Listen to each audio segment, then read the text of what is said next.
Hello students, कैसे हो? आशा करता हूँ कि आप सभी अपने अपने घर पर स्वस्थ और सुरक्षित होंगे और अपनी पढ़ाई को निरंतर जारी रखे हुए होंगे। तो आज हम जो एग्रीकल्चर बायोलॉजी का जो 10वां चैप्टर चल रहा था उसमें आगे पढ़ेंगे, केंचुए का पाचन तंत्र। ठीक है।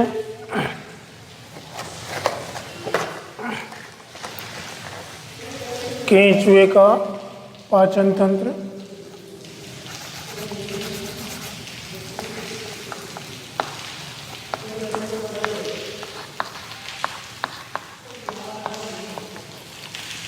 केंचुए का पाचन तंत्र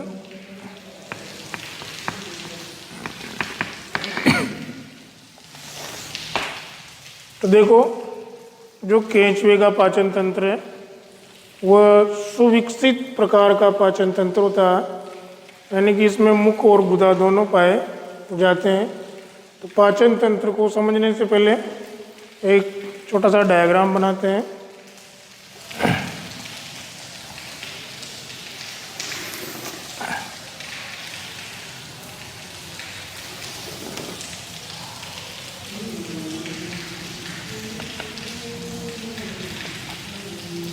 ये इसका प्रथम खंड है जिसमें मुख होता है।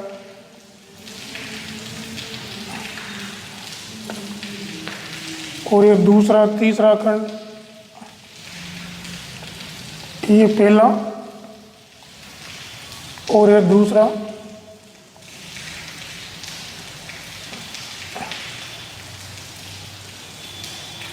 इसके बाद में एक चौथा खंड है जिसमें ग्रसिका होती है, ग्रसनी।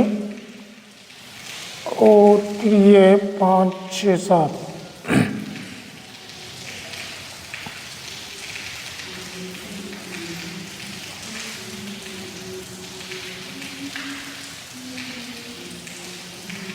पाँच, 6 और 7।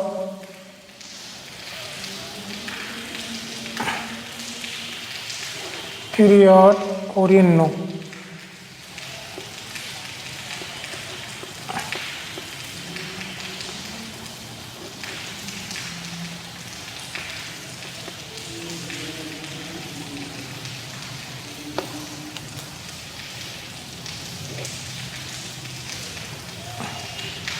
उसके बाद में 9 से लेकर 14 तक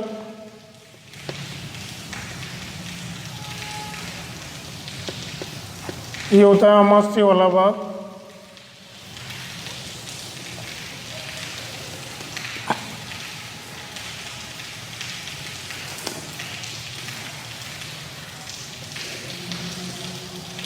और ये लास्ट में आंत्र वाला भाग शुरू होता है यहाँ से।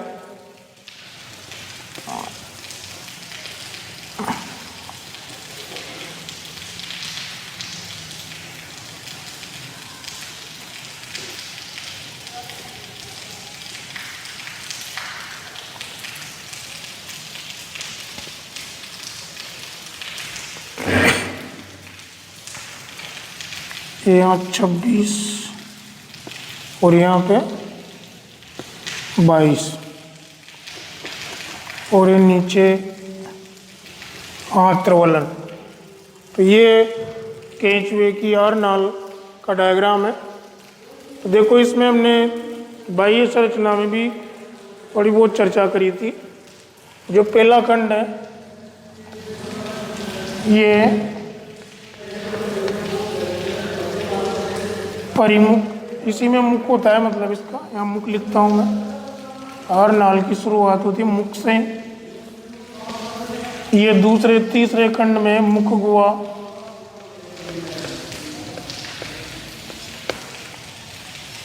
ये चौथे खंड में अपने ग्रसनी, फेरिंग्स। और ये 5वें, 6ठे, 7वें खंड में ग्रसिका। और ये 8वें खंड में पेशनी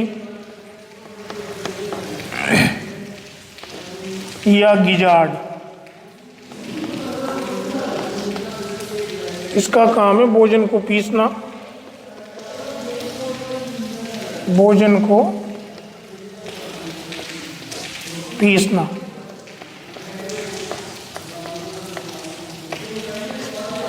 और इन 9वें खंड से लेकर 14वें खंड तक आमाशय से ये वाला भाग है।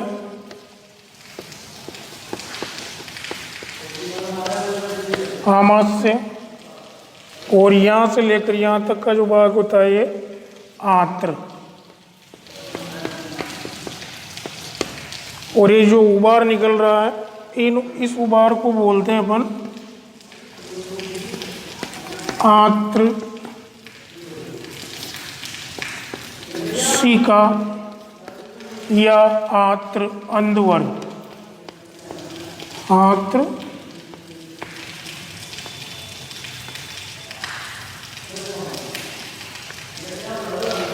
अंधवर्ग, आंत्र सिका या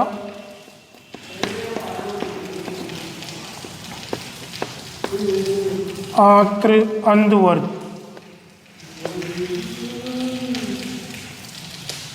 और ये होते हैं आंत्रवलन, इनको टिप्लोसोल भी बोलते हैं।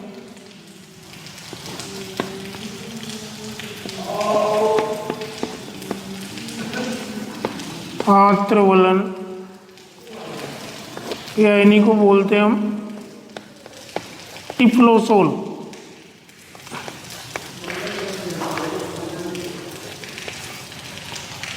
ठीक है, तो ये थी अपने केंचुए की आहार नाल। इसका डायग्राम है केंचुए की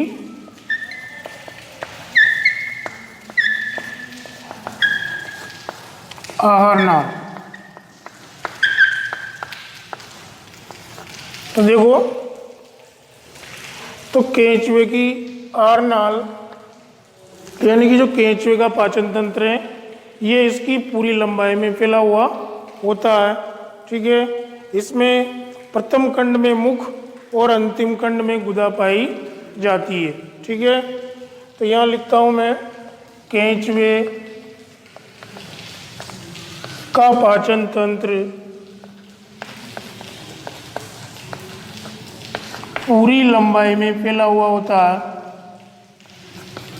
यानी कि इसके शरीर की शुरुआत से लेकर एंड तक पूरी लंबाई में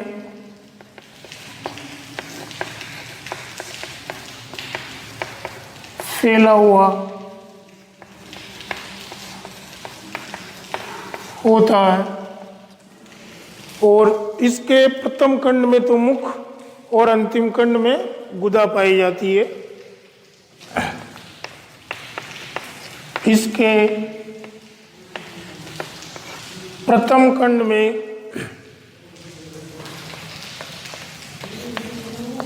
मुख और अंतिम खंड में गुदा पाई जाती है। मुख व अंतिम खंड में गुदा पाई जाती है।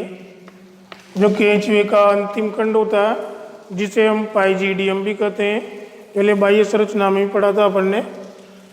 और उस अंतिम खंड पाइजीडियम की अधरीय सतह पर जो छिद्र होता है उसे क्या कहते हैं? गुदा। अंतिम खंड में गुदा पाई जाती है। ठीक है, और जो केंचुए का पाचन तंत्र है ये दो भागों में बटा हुआ था, एक तो आहार नाल और दूसरी पाचक ग्रंथियां। केंचुए का पाचन तंत्र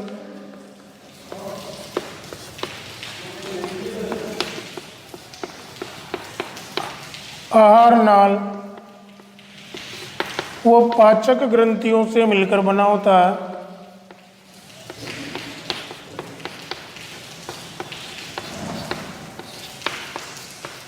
पाचक ग्रंथियों से मिलकर बना होता है। ठीक है, तो जो आर नाल है केंचुए की, उस और जो केंचुए की आर नाल है वो निम्न भागों से मिलकर एक एक करके उनका अध्ययन करेंगे। तो यहाँ लिखता हूं मैं केंचुए की आहार नाल में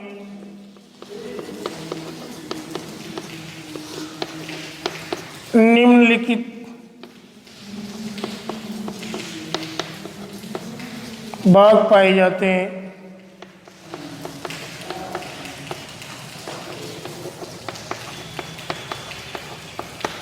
कौन कौन से भाग है पहले उनके नाम लिख लेते हैं, फिर एक एक करके उनका अध्ययन करेंगे। तो देखो, सबसे पहला भाग मुख, उसके बाद में आती है मुख गुहा, फिर ग्रसनी, फिर ग्रसिका, फिर पेशनी, पेशनी के बाद आएगा आमाशय और आमाशय के बाद आएगी आंत्र। ठीक है, तो नंबर 1 पे मुख या माउथ, नंबर 2 पे मुख गुहा बक्कल केविटी, नंबर 3 पे ग्रसनी,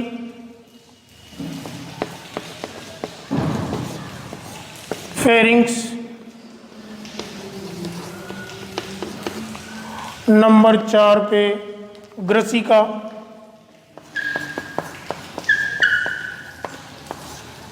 इसको बोलते हैं अपन ओसोफेगस, और इसके बाद में आती है नंबर 5 पे पेशनी, गिजार्ड, जिसका कार्य क्या है, भोजन को पीसना या उसे छोटे छोटे टुकड़ों में तोड़ना। 6 नंबर पे आमाशय,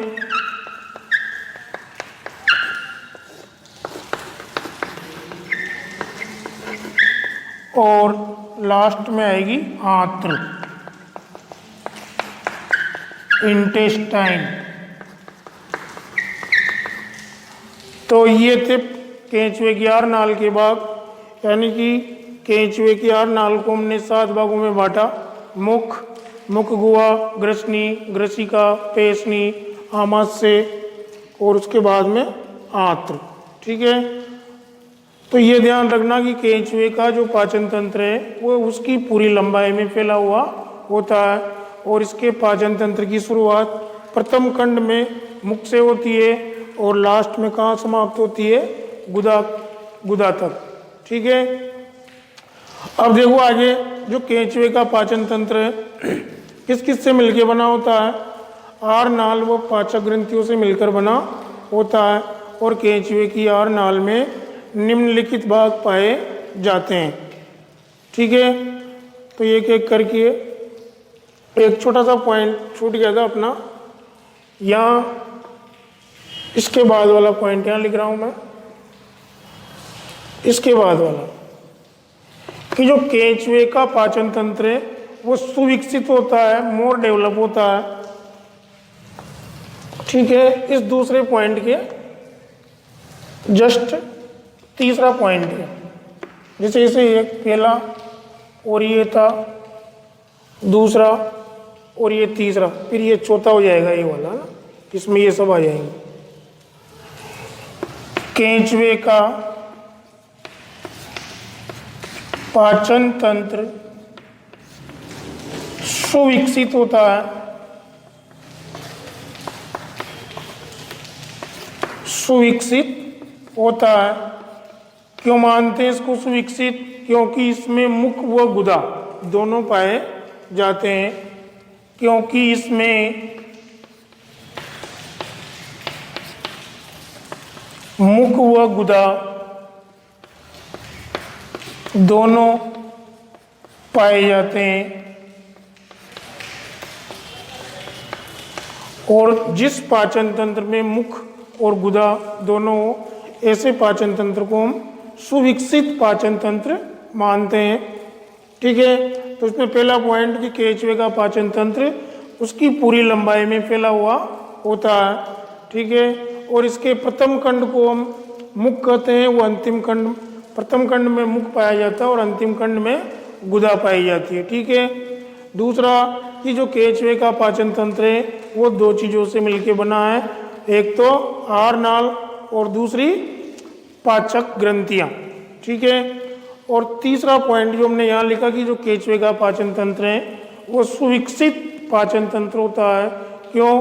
क्योंकि इसमें मुख व गुदा दोनों पाए जाते हैं। फिर लास्ट में हमने चौथा पॉइंट लिखा कि केंचुए की जो आहार नाल है उसमें निम्नलिखित भाग पाए जाते हैं। पहला मुख गुहा, तीसरा ग्रसनी, ग्रसिका, पेशनी, आमाशय और लास्ट में आंत्र। अब एक एक करके इनके बारे में पढ़ते हैं। चाहो तो बच्चों आप स्क्रीनशॉट ले सकते हो इसका। ओके, साफ करता हूँ मैं अब। तो अब शुरू करेंगे हम केंचुए की आहार नाल का प्रथम भाग मुख। तो बाह्य संरचना में हमने देखा था कि केंचुए का जो प्रथम खंड होता है वह परिमुख कहलाता है और इस परिमुख की अधरीय सतह पर एक अर्धचंद्राकार छिद्र पाया जाता है। इस अर्धचंद्राकार छिद्र को ही क्या कहते हैं? हम मुख कहते हैं। तो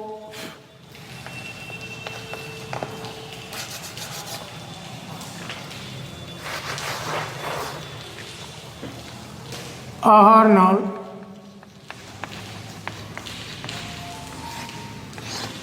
और इसका जो पहला भाग है वो क्या है? मुख।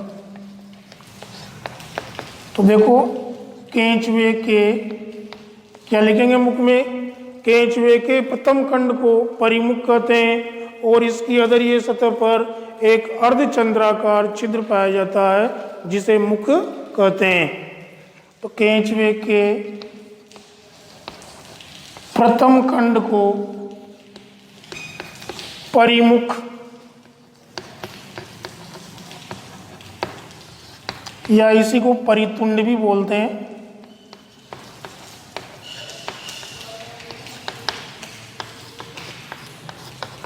कहते हैं जिसकी अधरीय सतह पर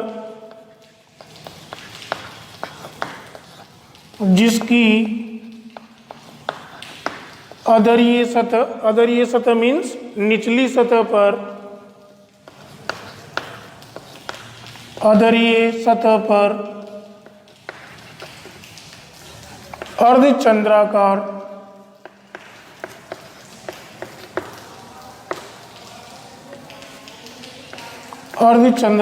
छिद्र पाया जाता है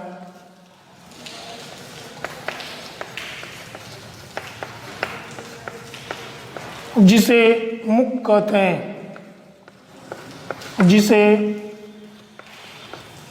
मुख कहते हैं। तो ये आहार नाल का पहला भाग था मुख।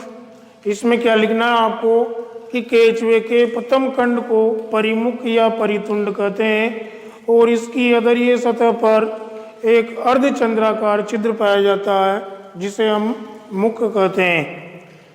दूसरा भाग आता है अपना मुख गुहा। मुख गुहा, तो देखो केंचुए का मुख आगे किस में खुलेगा? मुख गुहा में खुलता है। ठीक है। और ये मुख गुहा दूसरे तीसरे खंड तक पाई जाती है। कौन कौन से खंडों में?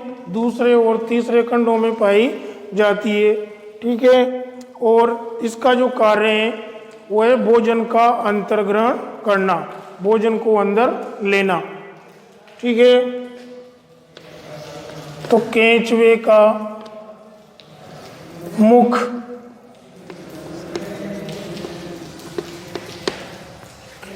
किस में खुलेगा? मुख गुहा में खुलता है।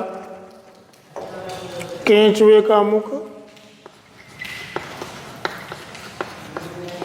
गुहा में खुलता है जो दूसरे व तीसरे 2 व 3 खंडों तक पाई जाती है।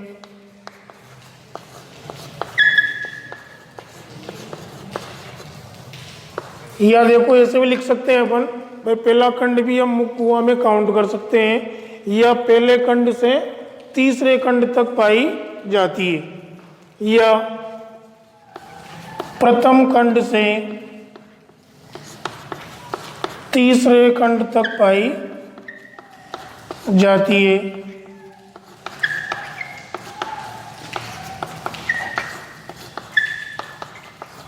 और ये मुख गुहा है, इसका जो कार्य है वो है भोजन का अंतर्ग्रहण करना। मुख गुहा का कार्य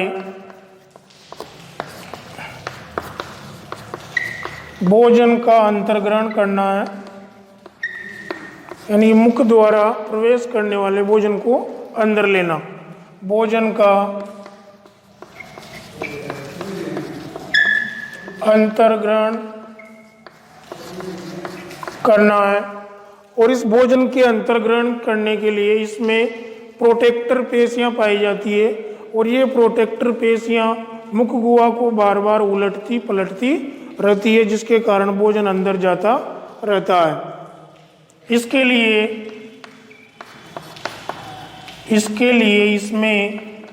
इसमें किसमें, मुख गुहा में, इसके लिए इसमें प्रोट्रैक्टर पेशियां पाई जाती है, प्रोटेक्टर पेशियां पाई जाती है, जो मुख गुहा को उलटने पलटने का कार्य करती है, जो मुख गुहा को उलटने पलटने का कार्य करती है।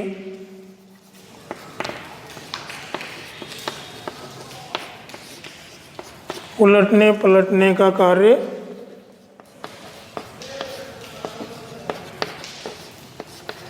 करती है। तो ये थी मुख गुहा कि केंचुए का मुख आगे जाके किस में खुलता है, मुख गुहा में खुलता है, और ये कहाँ से कहाँ तक, 2 व 3 खंडों तक पाई जाती है, या फिर हम ऐसे भी बोल सकते हैं कि ये पहले से लेकर तीसरे खंड तक पाई जाती है। ठीक है, तो मुख गुहा में खुलता है, जो दूसरे व तीसरे खंडों या प्रथम खंड से लेकर तीसरे खंड तक पाई जाती है। और मुख गुहा का जो प्रमुख कार्य होता है वो होता है भोजन का अंतर्ग्रहण करना।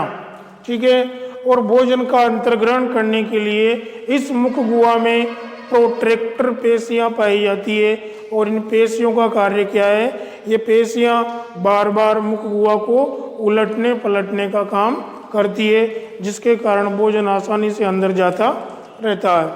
ठीक है, अब नेक्स्ट है ग्रसनी। तो देखो मुख गुहा के पीछे की ओर क्या है, ग्रसनी है, जो कौन से खंड में है, चौथे खंड में। ठीक है, तो मुख गुहा के पीछे की ओर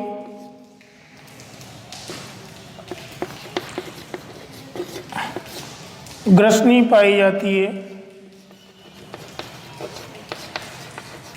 जो चौथे खंड में होती है, जो चौथे खंड में स्थित होती है। अब देखो इस ग्रसनी का मुख्य कार्य क्या है, इस ग्रसनी वाले भाग में लार ग्रंथियां पाई जाती है, और इन लार ग्रंथियों के द्वारा लार का स्राव होता है, और ये लार क्या करता है, ये इस लार में क्या पाया जाता है, श्लेष्मा और प्रोटीन का पाचन करने वाले एंजाइम पाए जाते हैं। तो ग्रसनी में नेक्स्ट पॉइंट लिख सकते हैं हम, ग्रसनी में लार ग्रंथियां पाई जाती है, लार ग्रंथियां पाई जाती है, जिनके द्वारा लार का स्त्राव होता है, या लार निकलता है। लार का सिक्रेशन या स्त्राव होता है।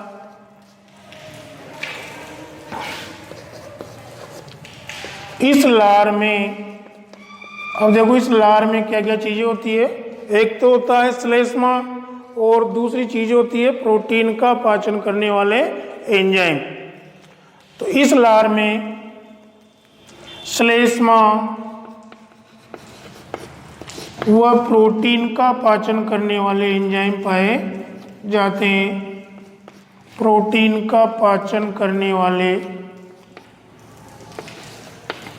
एंजाइम पाए जाते हैं।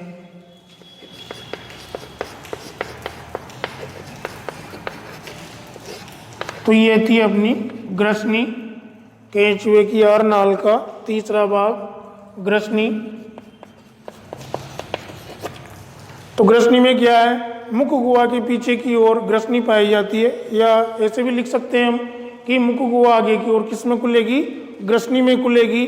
और ये ग्रसनी चौथे खंड में स्थित होती है।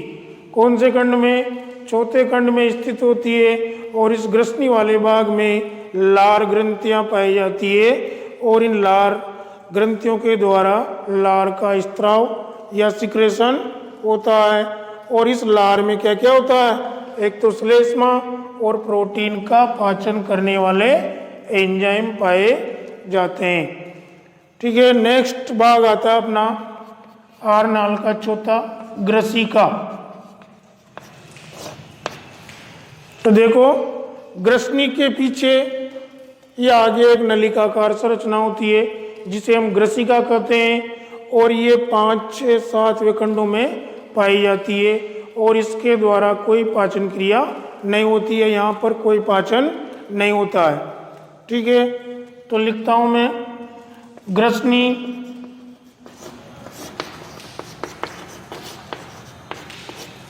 के पीछे की ओर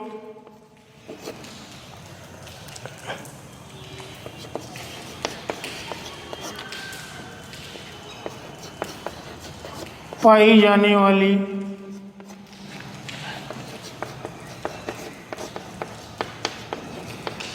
संरचना नलिकाकार संरचना। क्या लिखेंगे हम? नलिकाकार संरचना।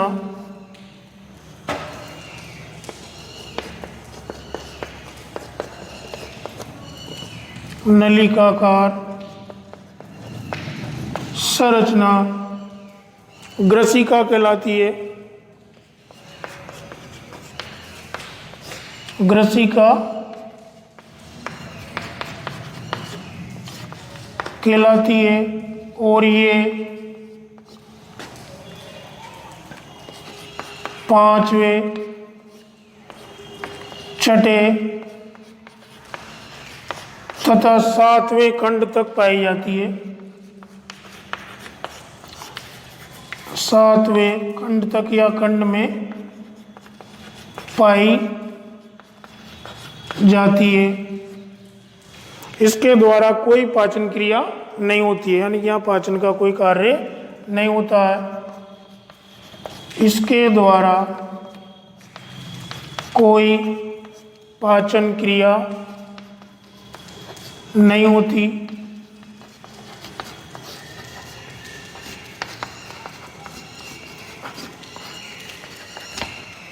ये आर नाल के 4 भाग कंप्लीट हो गए अपने।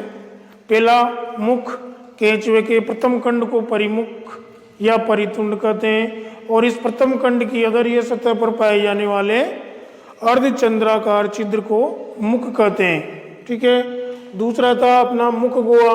केंचुए का मुख आगे जाके मुख गुहा में खुलता है और ये मुख गुहा दूसरे व तीसरे खंड में, या हम ऐसे भी बोल सकते हैं पहले से लेकर तीसरे खंड तक पाई जाती है। और जो मुख गुहा का मुख्य कार्य है वो है भोजन का अंतर्ग्रहण करना। ठीक है, और इसमें भोजन का अंतर्ग्रहण करने के लिए प्रोट्रैक्टर पेशियां पाई जाती है। कौन सी पेशियां? प्रोट्रैक्टर पेशियां पाई जाती है और ये पेशियां मुख गुहा को बार बार उलटती पलटती रहती है, जिसके कारण भोजन का अंतर्ग्रहण करने में आसानी रहती है। तीसरी हमने पढ़ी ग्रसनी कि मुख गुहा में आगे या पीछे, पीछे की ओर क्या पाई जाती है, ग्रसनी पाई जाती है, जो चौथे खंड में होती है। कौन से खंड में होती है, चौथे खंड में होती है। और इस ग्रसनी में लार ग्रंथियां पाई जाती है। इन लार ग्रंथियों के द्वारा लार का स्त्राव या सिक्रेशन होता है। इस लार में श्लेष्मा और प्रोटीन का पाचन करने वाले एंजाइम पाए जाते हैं। फिर देखा हमने ग्रसिका कि ग्रसनी के पीछे की ओर पाई जाने वाली जो नलिकाकार संरचना होती है वो क्या कहलाती है, ग्रसिका कहलाती है।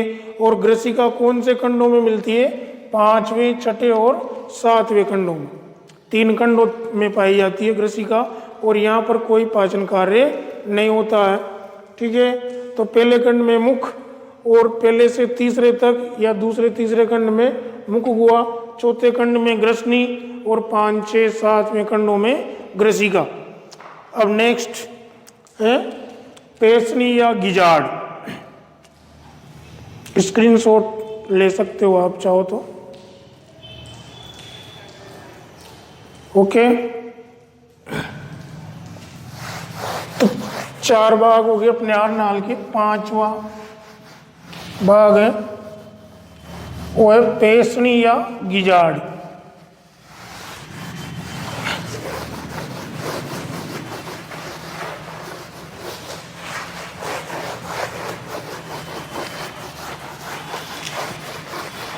तो जो पेशनी या गिजाड़ है वो 8वें खंड में होती है। 5वां भाग है आहार नाल का, पेशनी या गिजाड़।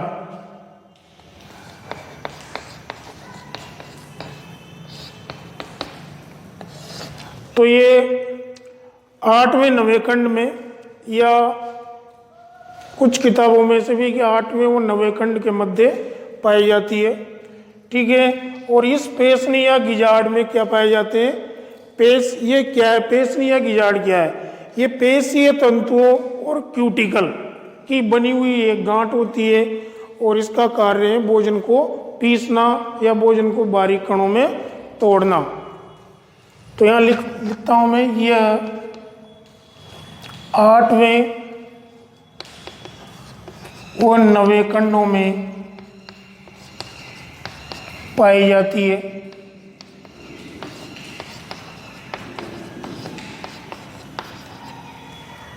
कौन से खंडों में, 8वें और 9वें खंडों में पाई जाती है। तथा यह पेशीय तंतुओं, किससे मिलकर बनी होती है, पेशीय तंतुओं, मसल्स फाइबर, पेशीय तंतुओं व क्यूटिकल की बनी हुई एक गांठ होती है, बनी हुई एक गांठ होती है।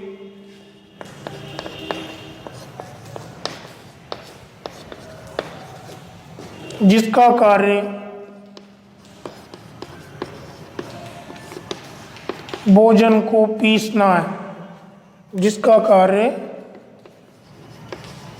भोजन को पीसना है।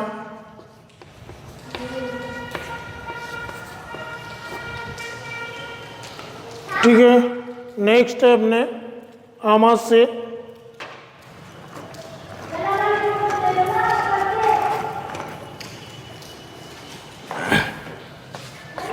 छठा भाग है आमाशय। तो आमाशय 9वें खंड से लेकर 14वें खंड तक क्या होता है, आमाशय पाया जाता है। तो इसमें क्या लिख सकते हैं कि 9वें खंड से 14वें खंड तक पाई जाने वाली नलिकाकार संरचना आमाशय कहलाती है। ठीक है, और इसमें इसका जो मुख्य कार्य है, इसमें आमाशय की दीवारों में कैल्सीफेरस ग्रंथियां पाई जाती है, जिनके द्वारा चूने का स्त्राव होता है। और ये चूना क्या करता है, मिट्टी में पाए जाने वाले ह्यूमिक अम्ल को उदासीन करता है, क्योंकि केंचुआ मिट्टी में पड़ी हुई सड़ी गली पत्तियों को खाता है, तो उसमें कौन सा अम्ल होता है? ह्यूमिक अम्ल। तो उस ह्यूमिक अम्ल को उदासीन करके कैल्सिफेरस ग्रंथियां क्या करती हैं? यहाँ के माध्यम को क्षारीय बनाती है। ठीक है, तो इसमें लिखता हूं मैं, केंचुए में 9वें खंड से लेकर 14वें खंड तक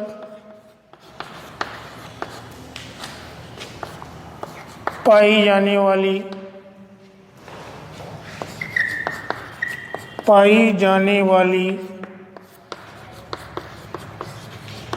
नलिकाकार संरचना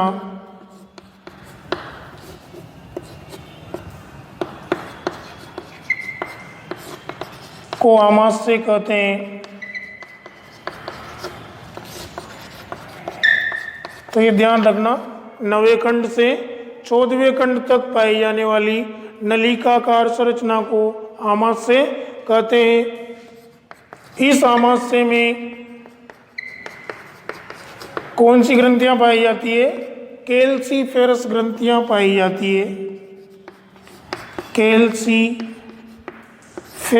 ग्रंथियां पाई जाती है, जिनके द्वारा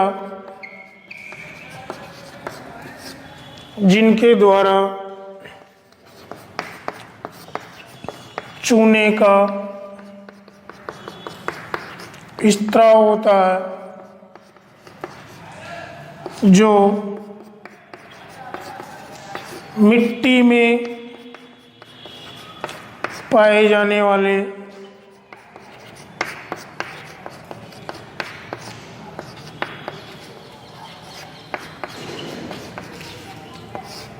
ह्यूमिक अम्ल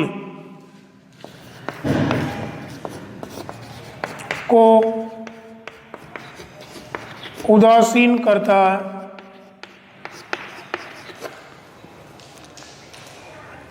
और क्षारीय माध्यम बनाता है। ठीक है, इतना ही। और क्या करता है? तो देखो, आमाशय केंचुए में 9वें खंड से लेकर 14वें खंड तक पाई जाने वाली, कहाँ से कहाँ तक?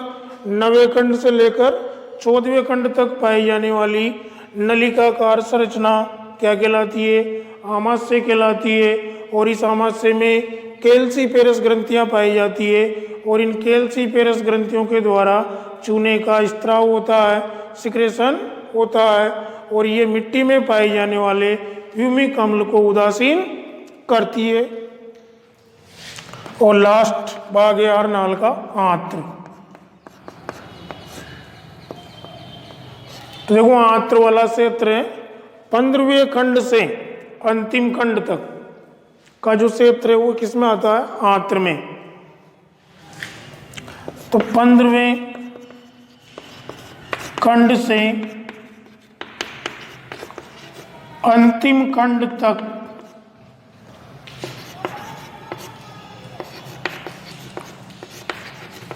पाया जाने वाला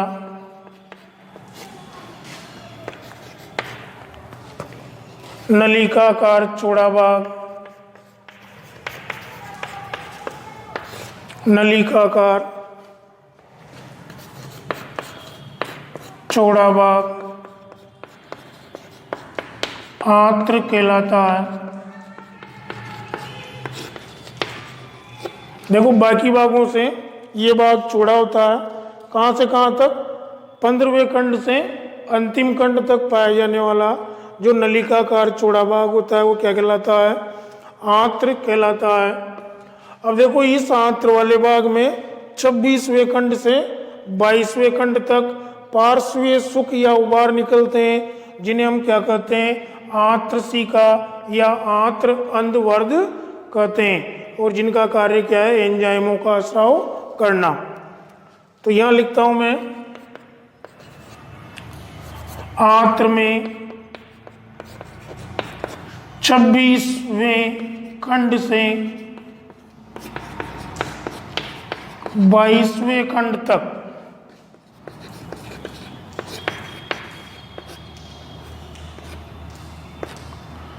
पार्श्वीय, पार्श्वीय मतलब बगल से निकल रहे, साइड से, पार्श्वीय सुख या उबार बोल दो, पार्श्वीय सुख या उबार पाए जाते हैं, जिन्हें क्या कहेंगे, आंत्रशिका या आंत्र अंधवर्ध या आंत्र अंधवर्ध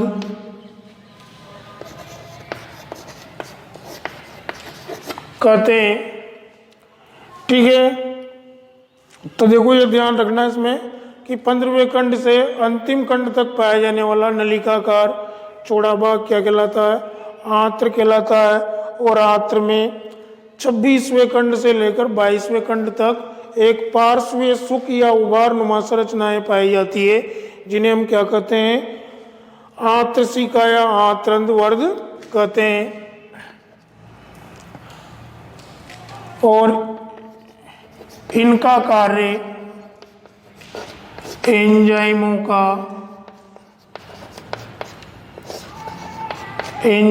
का स्त्राव करना है। ठीक है, और फिर नेक्स्ट चीज है, देखो आंत्र में 26वें खंड से लेकर अंतिम 25 खंडों को छोड़कर आंत्र में क्या पाए जाते हैं, आंत्रवलन या टिप्लोसोल पाए जाते हैं। क्या पाए जाते हैं, आंत्रवलन या टिप्लोसोल पाए जाते हैं। तो एक पॉइंट इसका भी बनता है। 26वें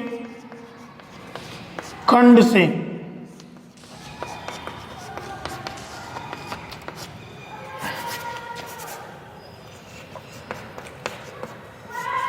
आंत्र में 26वें खंड से लेकर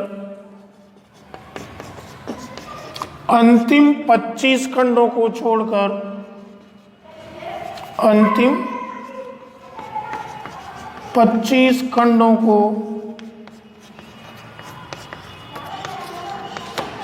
छोड़कर सभी खंडों में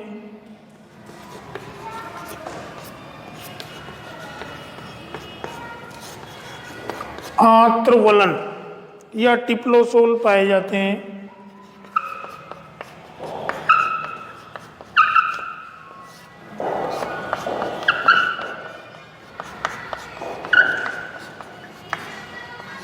आंत्रवलन या टिप्लोसोल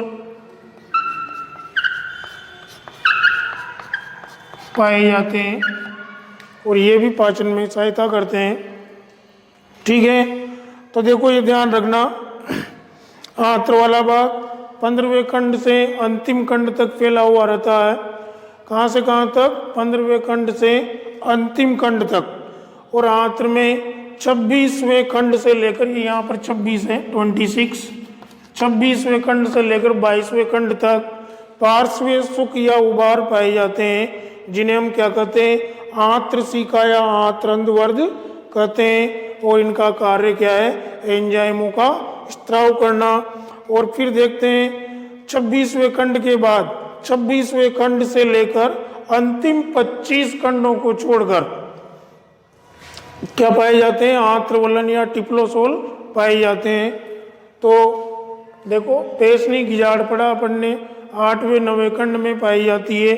ठीक है, और ये क्या होती है, पेशनी क्या होती है, इसकी स्ट्रक्चर कैसी है, ये पेशीय तंतु क्यूटिकल की बनी हुई एक गांठ होती है। और पेशनी या गिजाड़ का जो मुख्य कार्य है वो क्या है, भोजन की पिसाई करना। क्वेश्चन आता है यहाँ से, इंपॉर्टेंट पॉइंट है। फिर नेक्स्ट आमाशय केंचुए में 9वें खंड से 14वें खंड तक पाई जाने वाली नलिकाकार संरचना आमाशय कहलाती है। और इस आमाशय में कैल्सीफेरस ग्रंथियां पाई जाती है। और इन कैल्सीफेरस ग्रंथियों के द्वारा चूना इसका चूना एक क्षारीय पदार्थ होता है, और जब क्षार की अम्ल से क्रिया होती है तो उदासीनीकरण अभिक्रिया संपन्न होती है। तो ये चूना क्या करता है, ये मिट्टी में पाए जाने वाले ह्यूमिक अम्ल को उदासीन कर देता है।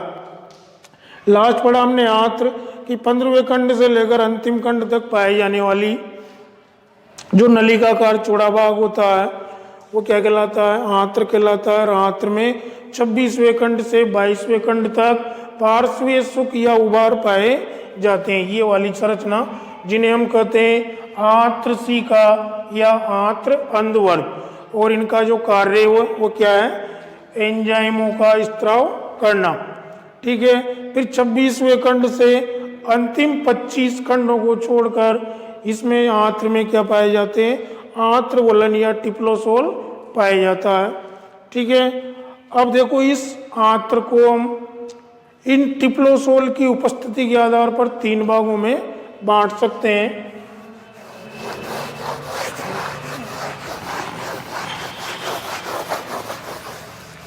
क्योंकि आंत्र को 3 भागों में बांटेंगे हम।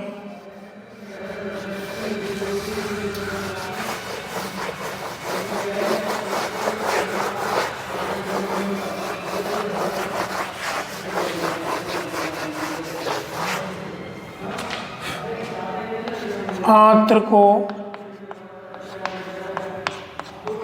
3 भागों में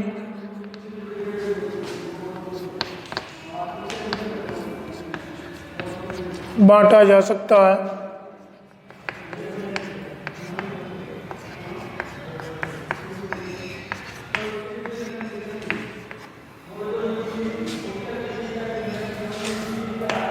देखो 3 भाग,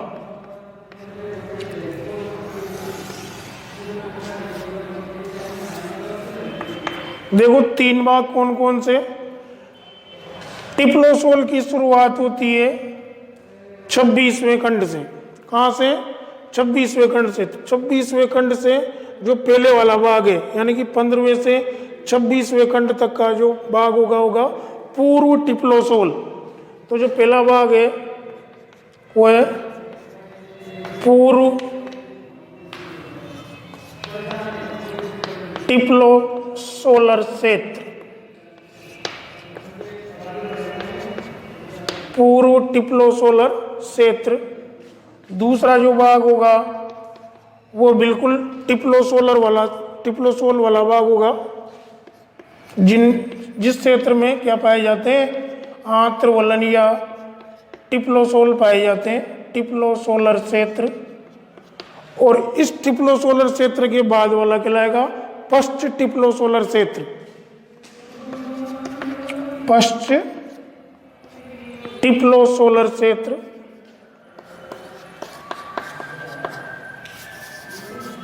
पश्च टिप्लोसोलर क्षेत्र। अब देखो इनकी स्थिति खंडों के हिसाब से देखते हैं। जो पूर्व टिप्लोसोलर क्षेत्र है ये कहाँ से कहाँ तक होता है, 15वें खंड से 26वें खंड तक। 15 से 26, यानी कि यहाँ से यहाँ तक का 15 से 26 तक का क्या कहलाएगा, पूर्व टिप्लोसोलर क्षेत्र। पूर्व टिप्लोसोलर क्षेत्र। और इसमें क्या पाए जाते हैं, आंत्रशिका या आंत्रंधवर्ग पाए जाते हैं। तो इसके बारे में क्या लिख सकते हैं हम, 15वें खंड से 26वें खंड तक। और यहाँ एक चीज और लिख सकते हैं हम, आंत्रशिका या आंत्र अंधवर्ग, यानी कि जो आंत्रशिका या पार्श्व सुख या उभार वाली ये संरचना है ये पूर्व टिप्लोसोलर क्षेत्र में आएगी। 15वें से 26वें खंड के बीच में आंत्र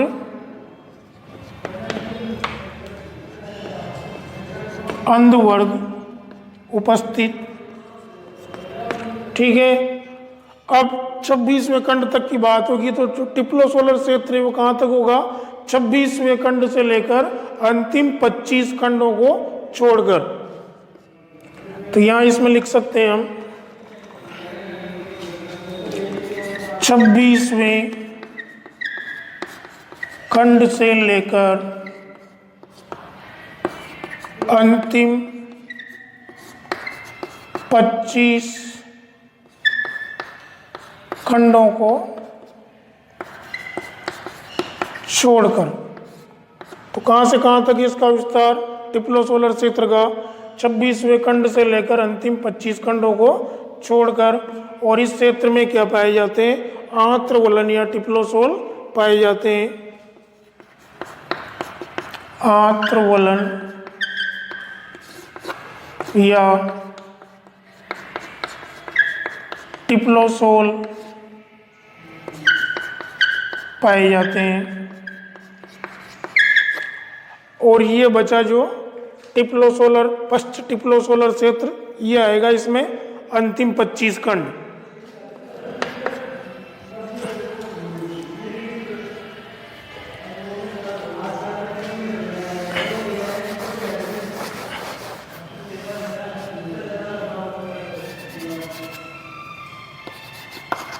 इसमें क्या लिख सकते हैं, पश्च टिप्लोसोलर क्षेत्र में अंतिम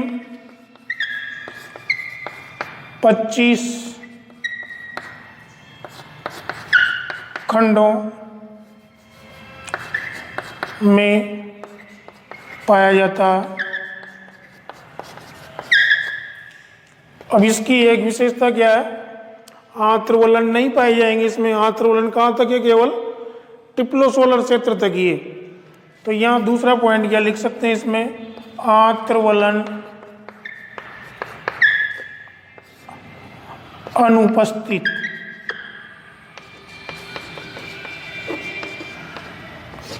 और इसी बात को हम क्या कहते हैं, मलाशय कहते हैं। इस पश्च टिप्लोसोलर क्षेत्र को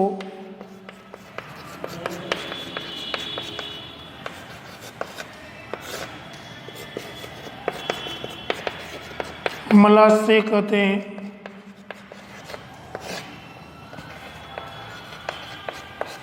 जहां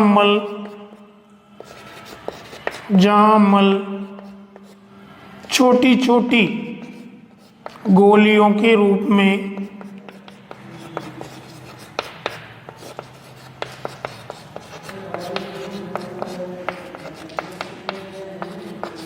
संग्रहित रहता है, जिन्हें क्या बोलते हैं हम, जिन्हें कृमिशिप्तियाँ, ये पहले भी बताया था मैंने आपको, जिन्हें आर्थिक महत्व में, जिन्हें कृमिशिप्तियाँ या वर्मी कास्टिंग कहते हैं।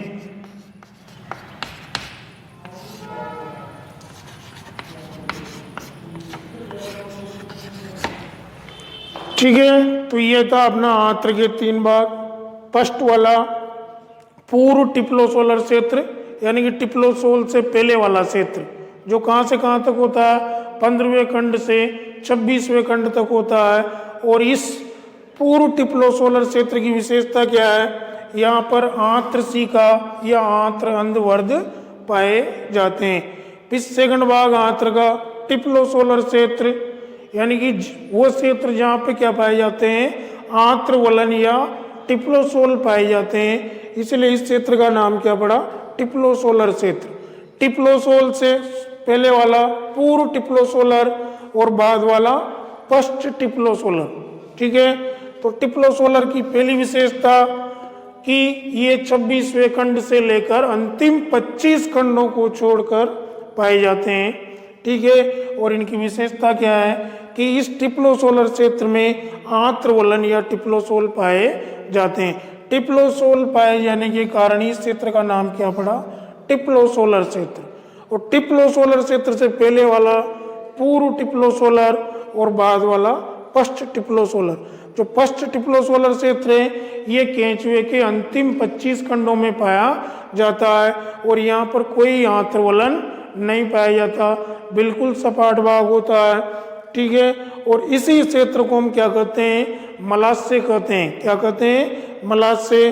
और इस क्षेत्र में जो केंचुए का मल, जो केंचुआ सड़ी गली पत्तियां खाता है तो वह बाद में छोटी छोटी गोलियों में बदल जाता है, जिन्हें हम क्या कहते हैं, कृमिसिप्तियां या वर्मी कास्टिंग कहते हैं। तो केंचुए का फर्स्ट टिप्लोसोलर क्षेत्र वाला भाग क्या कहलाएगा, मलाशय। और यहाँ पर केंचुए का मल छोटी छोटी गोलियों के रूप में संग्रहित रहता है, जिन्हें हम क्या कहते हैं, कृमिसिप्तियां या वर्मी कास्टिंग कहते हैं। और इस आंत्र में एक लास्ट भाग जोड़ सकते हैं अपन, आरनाल में गुदा।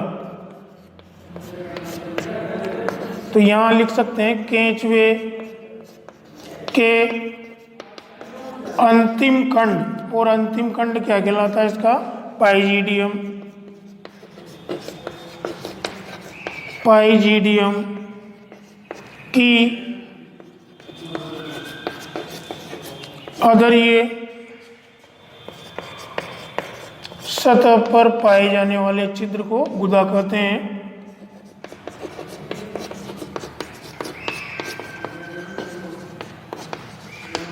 जिसके द्वारा ये मल को त्यागता है।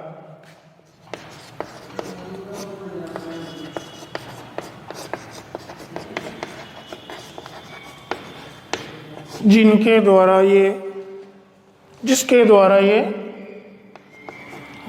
द्वारा ये मल को त्यागता है।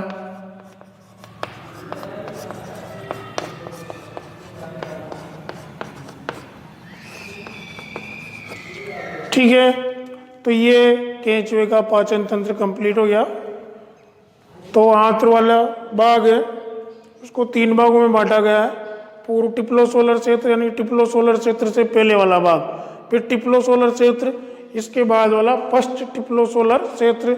इन बातों के बारे में ध्यान रखना कि जो पूर्व टिप्लोसोलर क्षेत्र है ये कहाँ से कहाँ तक होता है, 15वें खंड से 26वें खंड तक। इसकी क्या विशेषता है, इसमें आंत्रशिका या आंत्रअंधवर्ध पाए जाते हैं। फिर टिप्लोसोलर क्षेत्र, इसकी मुख्य विशेषता है कि इस क्षेत्र में क्या पाए जाते हैं, टिप्लोसोल या आंत्रवलन पाए जाते हैं। ठीक है, और ये जो टिप्लोसोलर क्षेत्र है ये 26वें खंड से लेकर अंतिम 25 खंडों को छोड़कर पाया जाता है। और इसमें क्या पाए जाते हैं, आंत्रवलन। और फर्स्ट टिप्लोसोलर क्षेत्र है वो अंतिम 25 खंडों में पाया जाता है। और इस फर्स्ट टिप्लोसोलर क्षेत्र को हम क्या कहते हैं, मलाशय भी कहते हैं। और यहाँ भोजन, जो अपचित भोजन है, जो केंचुए का जो मल है वो किसके रूप में, छोटी छोटी गोलिकाओं के रूप में संग्रहित रहता है, जिन्हें कृमिसिप्तियां या वर्मी कास्टिंग कहते हैं। ठीक है, आज के लिए इतना ही।